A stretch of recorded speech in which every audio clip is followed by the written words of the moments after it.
দাদি সমুদ্রের তলে সাঁতার কাটতে কাটতে একটি সোনার চকচকে মৎস্যকন্যা দেখতে পায়।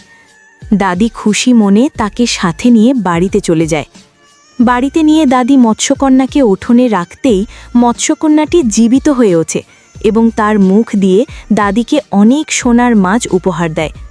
দাদি সেই সব সোনার মাছগুলো গ্রামের গরিব দুঃখীদের মাঝে বিলিয়ে দেয় এবং নিজের জন্য একটি মাত্র না রেখে বাকি মাছগুলো একটি ভিখারি গর্ভবতী মেয়েকে দিয়ে দেয়।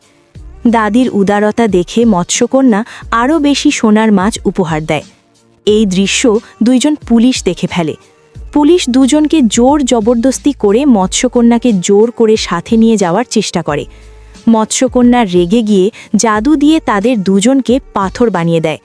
এরপর দাদি মৎস্যকন্যাকে আবার সমুদ্রে ছেড়ে দেয়। এরপর দাদি কাঁদতে থাকে, কারণ কেউ তার ভালো কাজের জন্য লাইক বা সাবস্ক্রাইব করেনি। দাদি সমুদ্রের তলে সাঁতার কাটতে কাটতে একটি সোনার চকচকে মৎস্যকন্যা দেখতে পায়। দাদি খুশি মনে তাকে সাথে নিয়ে বাড়িতে চলে যায়।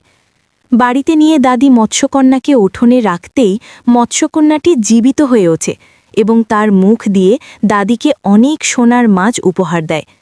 দাদি সেই সব সোনার মাছগুলো গ্রামের গরিব দুঃখীদের মাঝে বিলিয়ে দেয় এবং নিজের জন্য একটি মাত্র না রেখে বাকি মাছগুলো একটি ভিখারি গর্ভবতী মেয়েকে দিয়ে দেয়। দাদির উদারতা দেখে মৎস্যকন্যা আরও বেশি সোনার মাছ উপহার দেয়। এই দৃশ্য দুইজন পুলিশ দেখে ফেলে। পুলিশ দুজনকে জোর জবরদস্তি করে মৎস্যকন্যাকে জোর করে সাথে নিয়ে যাওয়ার চেষ্টা করে। মৎস্যকন্যা রেগে গিয়ে জাদু দিয়ে তাদের দুজনকে পাথর বানিয়ে দেয়। এরপর দাদি মৎস্যকন্যাকে আবার সমুদ্রে ছেড়ে দেয়। এরপর দাদি কাঁদতে থাকে, কারণ কেউ তার ভালো কাজের জন্য লাইক বা সাবস্ক্রাইব করেনি।